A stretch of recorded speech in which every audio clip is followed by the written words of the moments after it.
સુરત કતાર ગામના બ્રિજને લઈને અધિકારી કોન્ટ્રાક્ટર સાથે મેયર દક્ષેશભાઈ માવાણીને સ્થળ વિઝિટ કરી ડિસેમ્બર સુધીમાં પૂર્ણ કરવા અલ્ટિમેટમ આપ્યું હતું। 3 વર્ષમાં 67% કામ કરનાર ઇજારદાર શું કરશે તે પ્રશ્નાર્થ છે। કામ ન થયું તો કડક કાર્યવાહી કરવામાં આવશે।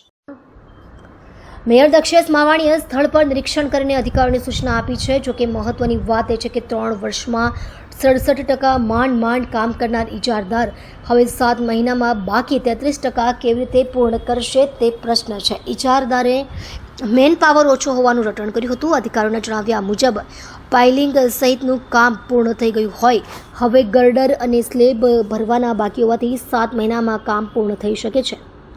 બ્રિજનું કામ અટકી પડતા લાખો લોકો ટ્રાફિકની હાલાકીનો સામનો કરી રહ્યા છે। આ બ્રિજનું કામ 2022માં શરૂ થયું હતું, જે 30 મહિનામાં પૂર્ણ કરવાનું હતું। રૂપિયા 70 કરોડના ખર્ચે બની રહેલો આ બ્રિજ કતાર ગામથી અમરોલી તરફ જતા લોકો માટે ટ્રાફિક સમસ્યાનો ઉકેલ લાવવાનો હતો। શરૂઆતમાં સર્વિસ લાઇન અને બીઆરટીએસના કારણે કામ અટક્યું હતું। જી સર, બ્રિજની કામગીરીનું નિરીક્ષણ કરવામાં આવ્યું છે, શું કહેશો?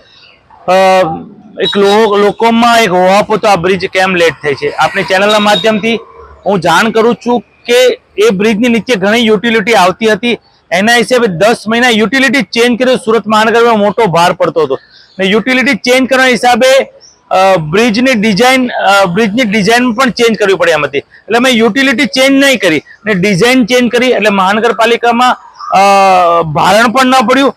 10 મહિના જેટલો લેટ ચાલુ રહ્યો હતો, પણ ડિસેમ્બર સુધીમાં ચોક્કસ અમે લક્ષ્યાંક આપ્યો છે એટલે ડિસેમ્બર સુધીમાં હવે 67% જેટલી કામગીરી પૂરી થઈ છે।